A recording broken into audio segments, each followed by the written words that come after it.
O estudo bíblico de hoje traz um assunto que muita gente já ouviu falar, tem muita curiosidade e poucas pessoas sabem dizer exatamente o que é. Trata-se da besta, que é citada na Bíblia. Quem é a besta? O que é a besta? Exatamente qual o significado desta palavra na Bíblia? E é este o assunto que aborda o Dr. Mauro Braga no estudo bíblico de hoje. Esta noite nós vamos estudar a profecia do capítulo 13 do livro de Apocalipse. E ela me faz lembrar a história de uma moça, uma história verídica, de uma garota que acabou fugindo de casa na adolescência por causa de drogas. Fugiu, acabou caindo na prostituição para poder manter este vício. Durante muitos anos vendeu o corpo para pagar as drogas. E quando estava com a vida toda destruída aí nas calçadas da madrugada, e às vezes acontece isso, às vezes nós precisamos chegar no fundo do poço para nos lembrarmos de que existe Deus.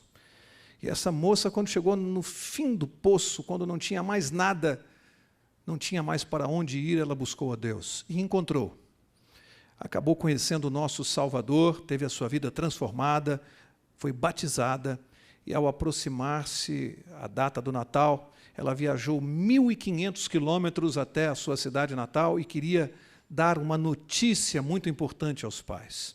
Queria comunicar que havia deixado aquela vida, conseguido abandonar as drogas, e viajou com toda aquela esperança no coração. Mas quando chegou na casa dos pais e começou a contar da sua conversão e do seu batismo, qual não foi a surpresa dela quando ouviu de sua mãe, muito irritada, dizendo: "Você começou a usar drogas, nos causou muita vergonha aqui na nossa cidade, e agora você me volta para dizer que você traiu a religião dos seus pais." E a mãe disse: "Olha, minha filha, eu preferia ver você drogada e prostituída do que crente." E essa moça, da primeira vez, ela acabou saindo de casa fugindo, mas dessa vez ela foi expulsa. E o que isso tem a ver com Apocalipse 13? Tem tudo a ver, porque nós vamos, no estudo desta noite, vamos constatar que na profecia deste capítulo, ela fala, o centro da profecia tem por tema intolerância religiosa. É disso que nós vamos falar essa noite, de intolerância religiosa. Eu quero convidá-los a abrirem suas Bíblias no livro de Apocalipse, capítulo 13, e nós vamos ler aqui do verso 1 ao verso 8, e eu gostaria de convidá-los a acompanharem esta leitura comigo. Apocalipse 13, de 1 a 8, e diz assim: "E eu vi subir do mar uma besta, que tinha 10 chifres e 7 cabeças, e sobre os seus chifres 10 diademas, e sobre as suas cabeças um nome de blasfêmia.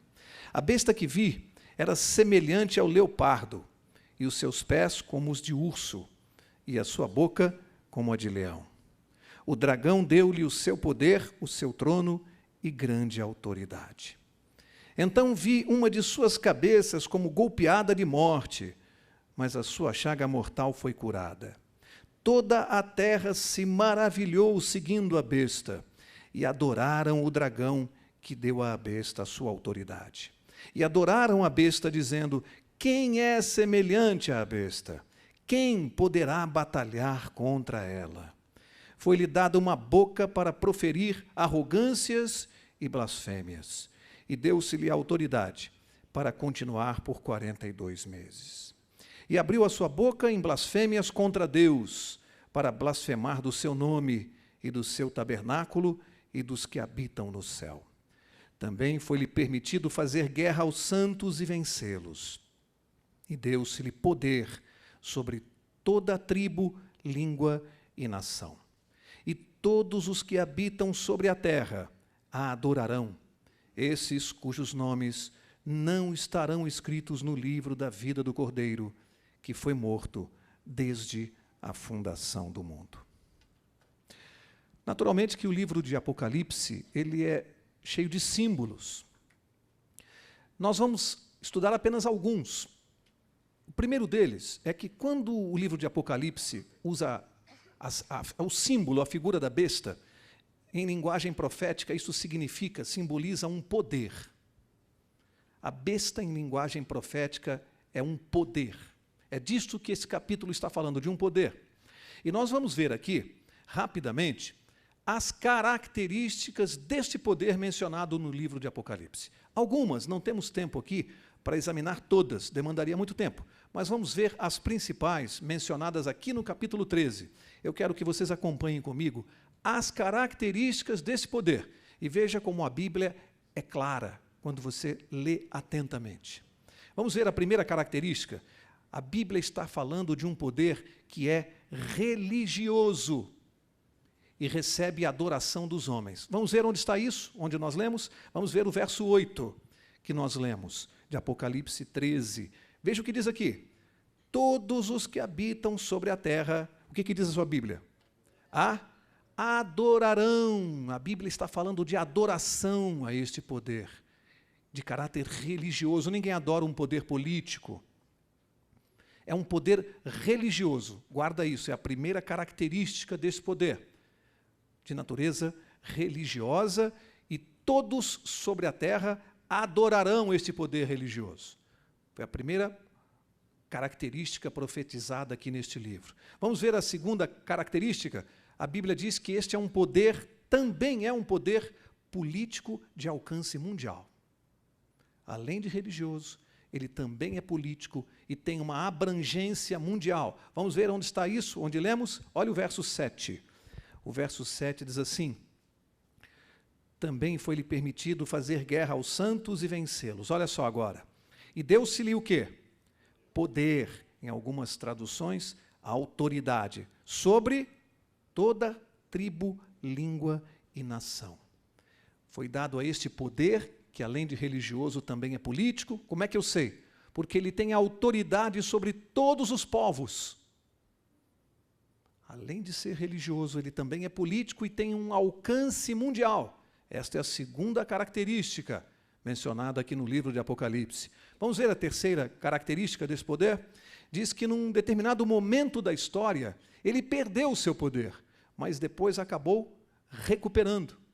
Vamos ver onde está isso? Olha só o verso 3. Diz assim: então vi uma de suas cabeças como golpeada de morte, mas a sua chaga mortal foi, o que diz a sua Bíblia? Curada.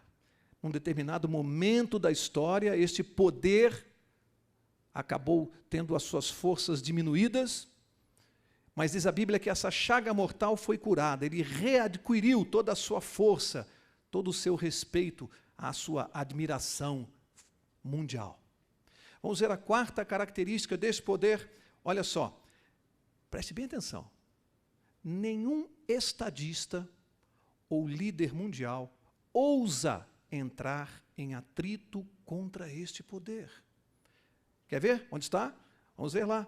Olha só, o final do verso 3 diz assim: toda a terra se maravilhou seguindo a besta. Preste atenção agora.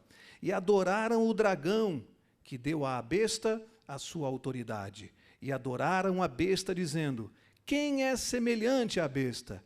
Quem poderá batalhar contra ela? Quem terá capacidade de enfrentá-la? Quem teria capacidade ou ousadia de enfrentar este poder? Vamos recapitular até agora? Primeira característica: poder de natureza religiosa. Segunda, além de ser um poder religioso, ele é também político de alcance mundial. Terceira característica, terceira dica que a Bíblia está dando para nós: este poder, durante um determinado momento da história, ele foi enfraquecido, mas retomou a sua força, a sua chaga foi curada e ele voltou a obter toda a admiração do mundo. Outra característica: ninguém sobre a terra é capaz de enfrentá-lo. Tamanha força que ele tem. Vamos ver a quinta característica? E agora, preste atenção. Porque diz que este poder religioso, ele profere blasfêmias contra Deus. Um poder religioso. Vamos ver onde está isso? Olha o verso 5. E o verso 5 diz: foi-lhe dada uma boca para proferir o que diz aí? arrogâncias e blasfêmias. E você pode imaginar um poder de natureza religiosa que influencia todo mundo proferindo blasfêmias contra Deus? É sério isso que a Bíblia está dizendo aqui? Que ela está profetizando?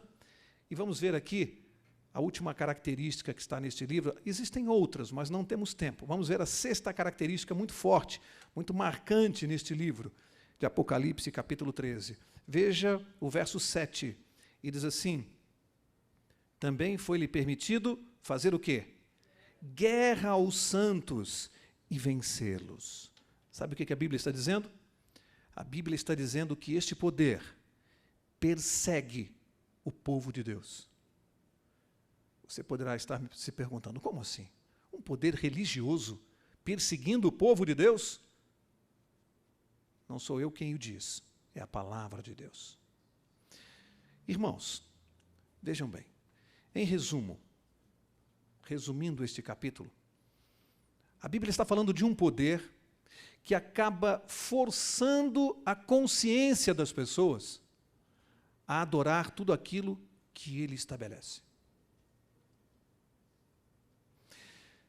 Olha, em nenhum momento aqui, e eu prometi a mim mesmo não fazer isso, eu citei aqui o nome de alguma religião, de algum líder religioso, em nenhum momento. Por enquanto, só li a Bíblia, só li a palavra de Deus.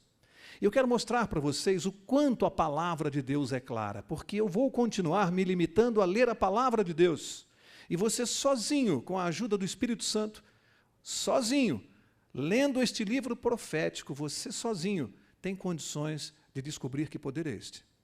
Só pela palavra de Deus. E nós vamos fazer da seguinte maneira isso. Se você quiser realmente saber quem é este poder hoje, basta você responder às seguintes perguntas que eu vou formular aqui da frente. Algumas. Primeira pergunta para nós respondermos. Você conhece algum poder que, além de ser religioso, tem influência política sobre toda a terra? Primeira pergunta. Você conhece algum poder religioso que também tem influência política sobre todo o mundo? Você pode responder sozinho. Não responda em voz alta. Responda para você mesmo. Segunda pergunta para você responder.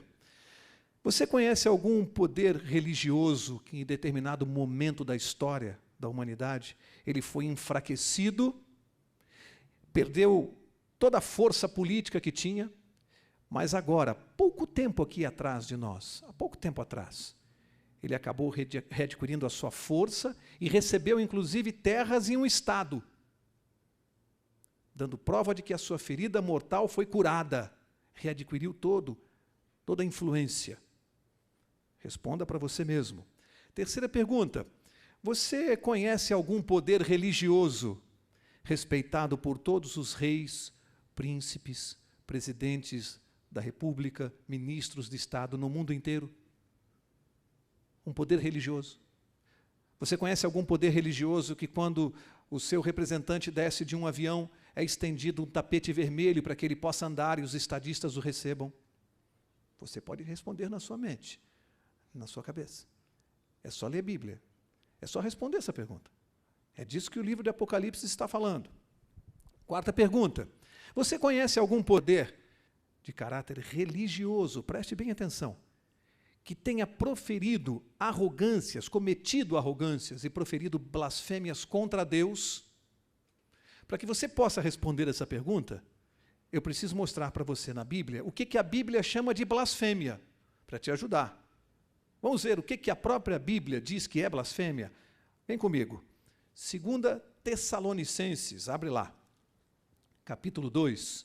Vamos ver o que é uma blasfêmia.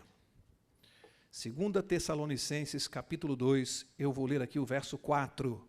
Ele se opõe e se levanta contra tudo o que se chama Deus, ou é objeto de culto. Preste atenção. De sorte que se assentará como Deus no templo de Deus, querendo parecer Deus. Você conhece algum poder religioso que tenha se assentado no templo de Deus e que queira tomar o lugar de Deus e diga que é o substituto dele aqui na terra? Quer tomar o lugar de Deus, quer se fazer, parecer, ser igual a Deus. Basta você responder, isto é uma blasfêmia. Vamos ver uma outra blasfêmia. Evangelho de Marcos, capítulo 2. Veja se isto que a Bíblia chama de blasfêmia vem sendo praticado por algum poder religioso que você conheça, que se encaixa aqui na profecia. Livro de Marcos, capítulo 2, vamos ler o que está no verso 7. E diz assim: por que profere este assim blasfêmias? Quem pode perdoar pecados, senão Deus? Sabe o que a Bíblia considera uma blasfêmia? Quando um ser humano diz ter poder e autoridade para perdoar pecados. Biblicamente, isto é uma blasfêmia. Você conhece algum poder religioso que se auto-intitule capaz de perdoar pecados? Vamos ver mais uma blasfêmia de acordo com a Bíblia. Livro de Atos, capítulo 10. Vamos ver mais uma. Existem outras, mas nós não temos tempo. Atos 10. Vou ler o verso 25. Vamos ver o que mais a Bíblia considera blasfêmia. Atos 10, verso 25. Preste bem atenção. Diz assim: entrando Pedro, saiu Cornélio a recebê-lo, e prostrando-se a seus pés, o adorou. Mas Pedro o levantou, dizendo: levanta-te, que eu também sou homem. O que é uma blasfêmia? Você se ajoelhar diante de um ser humano. O próprio apóstolo Pedro disse assim a Cornélio: não, levante-se, que é isso? Fique de pé. Você não pode ficar de joelhos me adorando, eu não sou Deus, eu sou um homem. E o homem não pode ser adorado de joelhos. Isso é uma blasfêmia. Você conhece algum poder religioso que pratique estas coisas? Você mesmo vai respondendo isso aí, mas eu quero mostrar agora a coisa mais importante. Falamos de blasfêmias e arrogâncias. Vamos ver outra. Abre lá no livro de Daniel, profeta Daniel, lá no Velho Testamento, Daniel, capítulo 7. E vamos ver se algum poder chegou a este ponto de arrogância. Um poder, gente, preste atenção, um poder religioso. Daniel, capítulo 7, verso 25. Agora, já vimos João, no livro de Apocalipse, falando desse poder. Depois vimos Paulo, lá em Tessalonicenses, referindo-se ao mesmo poder. Agora nós vamos recuar bastante no tempo, lá no Velho Testamento, e vamos ver Daniel falando do mesmo poder. Profeta Daniel, capítulo 7, verso 25, e ele diz assim, que este poder proferirá palavras contra o Altíssimo, destruirá os santos do Altíssimo e cuidará em mudar, o que diz a sua Bíblia? Os tempos e as leis. Percebem como a Bíblia ela se completa? Daniel, muitos séculos antes, já disse o que João ia dizer lá na frente. Primeiro disse que esse poder proferiria palavras contra o Altíssimo. João não disse isso? Blasfêmias contra Deus. Depois disse, o que mais que Daniel falou? Perseguirá os santos do Altíssimo. João não disse isso? Que esse poder perseguiria os santos? Daniel já tinha dito isso. Mas Daniel acrescentou mais um ingrediente aqui quando ele falou de arrogâncias e blasfêmias. Disse que cuidaria em mudar os tempos e as leis. Pergunto, Daniel poderia estar se referindo às leis humanas, dos homens? Mudar as leis dos homens, isso aí muda todo dia, toda hora. A toda hora muda a lei, não podia ser isso, não é profecia. Que leis ele está falando? Preste atenção, o verso vem falando que proferiria palavras contra o Altíssimo, Deus. Perseguiria o povo de Deus, portanto mudaria as leis de quem? Só pode ser de Deus. Mas tem um detalhe que Daniel falou aqui, mudaria os tempos e a lei de Deus. Que coisa impressionante. Você conhece, dentre os 10 mandamentos da lei de Deus, que estão revelados lá em Êxodo 20, você conhece algum dos 10 mandamentos que trate sobre tempo? Alguém saberia me dizer qual é o mandamento que fala de tempo? Somente o quarto, que fala do sábado. Pergunto, você conhece algum poder religioso que, além de todas as características que nós já vimos aqui, todas, não é uma característica isolada, são todas. Você conhece algum poder religioso que tenha mudado este mandamento? Você tem condições de responder isso sozinho na sua casa. Se você chegar em casa, pegar a palavra de Deus e ler a lei de Deus, revelada no capítulo 20 do livro de Êxodo, a lei de Deus como foi escrita, e você pegar a lei de Deus do jeito que ela é mostrada ao mundo hoje, você vai ver que a mudança foi feita, que mudou o mandamento do sábado para o domingo. Mas a pergunta é, que poder fez esta mudança? Que saibamos, um único poder na terra fez isso. E admite isso, claramente. Mais do que isto, este poder diz que esta mudança é uma prova da sua autoridade. Ele admite isto. Irmãos, aqui a nossa função esta noite não é coagir a mente de ninguém, não é constranger ninguém a estudar a palavra de Deus. O que eu quis mostrar até agora é que a Bíblia, ela mesma, sozinha, e você, ao lê-la e respondendo essas indagações, você sozinho sabe quem é este poder.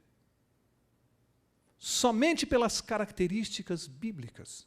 Não há necessidade, em nenhum momento aqui nós mencionamos ou citamos, mas eu consigo ouvir daqui o pensamento de cada um de vocês. Tão clara é a palavra de Deus. Você conhece algum poder político e também religioso que se enquadre em todas as características que nós lemos até agora, que tenha feito tudo isso que eu não vou repetir aqui, e que num determinado tempo da história tenha perseguido o povo de Deus? Por que razão? Porque este povo não aceitava seguir a autoridade dele e da sua igreja, mas preferia seguir a Bíblia. E por esta razão, este povo era ferozmente perseguido e morto. Durante muitos séculos isto aconteceu. Vocês sabem o nome que se deu a esse movimento de perseguição religiosa. Nós estudamos na história, no colégio. Tem um nome que eu não vou mencionar, porque você sabe como se chamou isto na história. Você conhece o poder que fez isto e que se enquadra nesta profecia, que matava cristãos em fogueiras, em praça pública? A Bíblia profetizou, eu não preciso mencionar. Você sabe, a história confirma o que eu estou dizendo aqui. Você é suficientemente inteligente para sozinho e com a palavra de Deus e a influência do Espírito Santo saber exatamente de quem se trata. Só você e Deus. A nossa função aqui, como instrutores bíblicos, é apenas mostrar para você. Olha, vamos voltar para Apocalipse capítulo 13, que eu quero ler aqui a última referência do livro de Apocalipse no capítulo 13 a respeito desse poder. Apocalipse capítulo 13. Vamos ver aqui uma referência muito conhecida. Apocalipse 13, verso 18. E diz assim: aqui há sabedoria.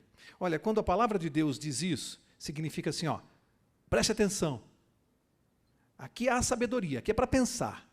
Raciocine, pense. Os jovens dizem assim, fica ligado.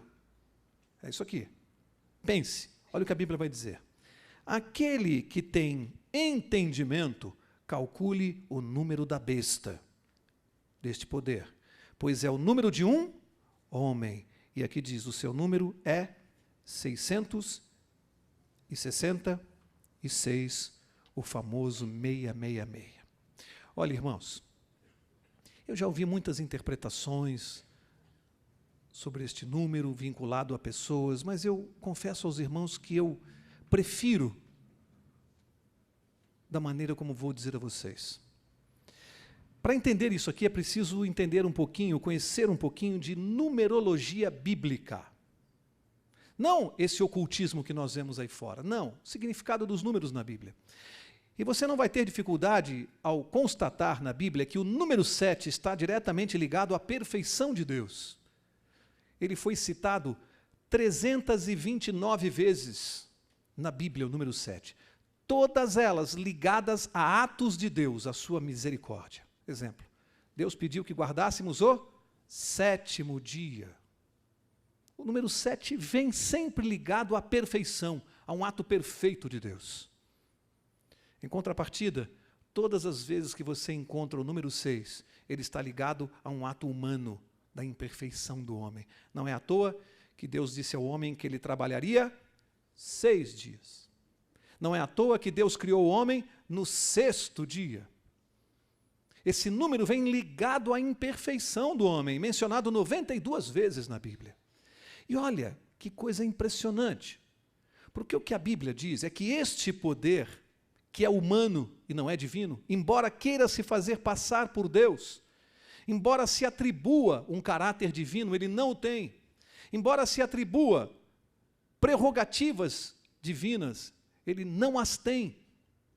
É um poder que se esforça demais, ele tenta ser Deus, ele quer se parecer com Deus, como disse Paulo. Ele se assenta no templo de Deus.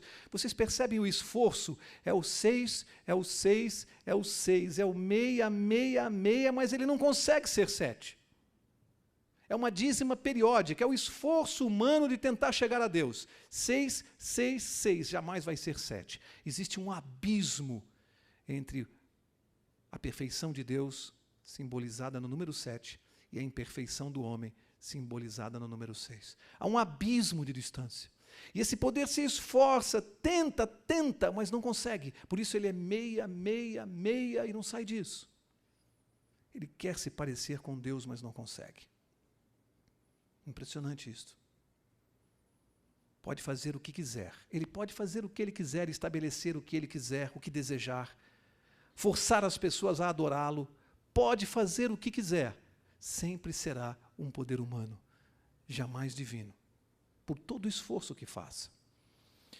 Sabe, às vezes eu fico pensando, as pessoas crescem na vida, às vezes crescem com as informações que recebem no lar, na família, com as tradições religiosas, e de repente uma noite como esta, acabam vindo a um lugar como este.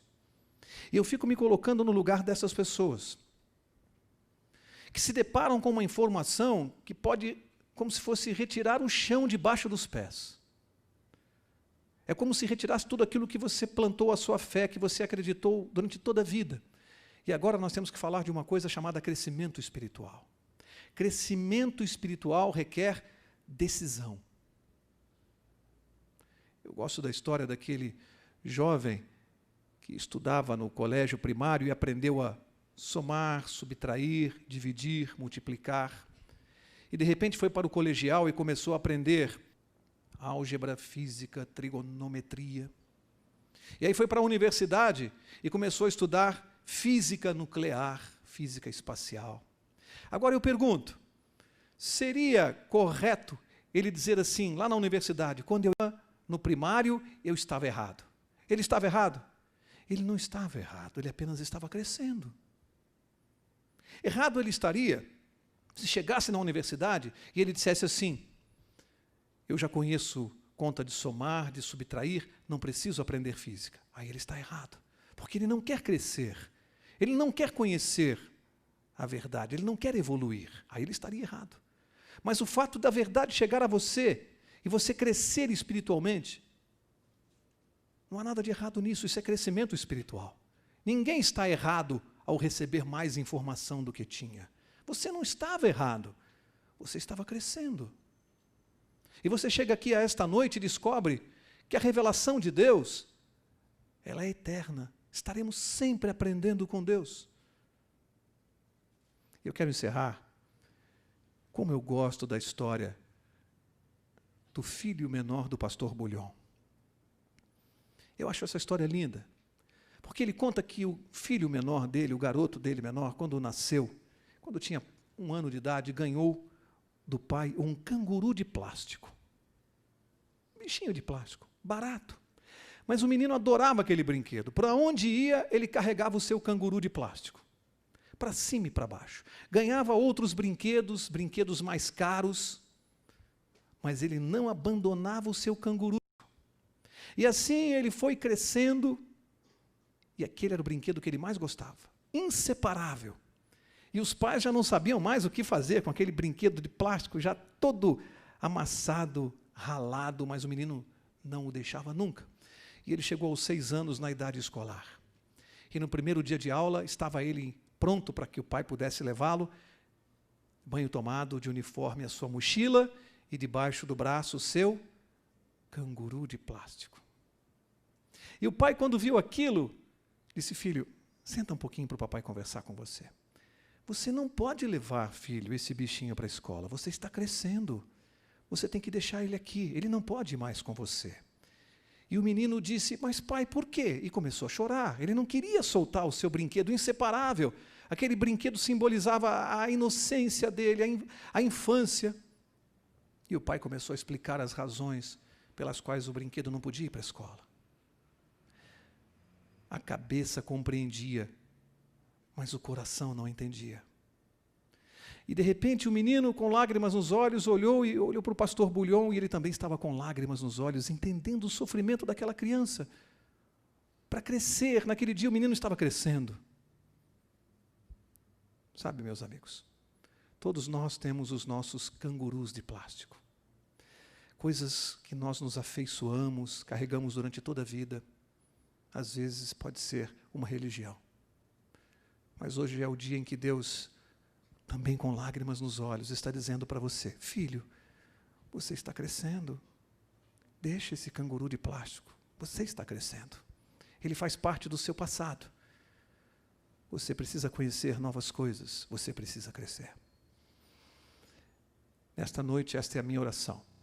Se alguém aqui esta noite entrou aqui sem saber sequer do que iria ouvir e ouviu esta mensagem, se ela entrou em conflito com aquilo que você acredita ou acreditava, se você sentiu que alguém quer tomar o seu canguru de plástico, saiba, Deus quer que você cresça. Deus quer que você conheça a verdade. Deus tem coisas muito melhores reservadas para você. A minha oração nesta noite é que você possa abandonar o canguru de plástico por uma só finalidade, para que você possa crescer espiritualmente. Que Deus nos abençoe, que o Espírito Santo esteja com cada um de nós, e que você, à luz da palavra de Deus, e com a presença do Espírito Santo, possa tomar a decisão correta. Que Deus te abençoe.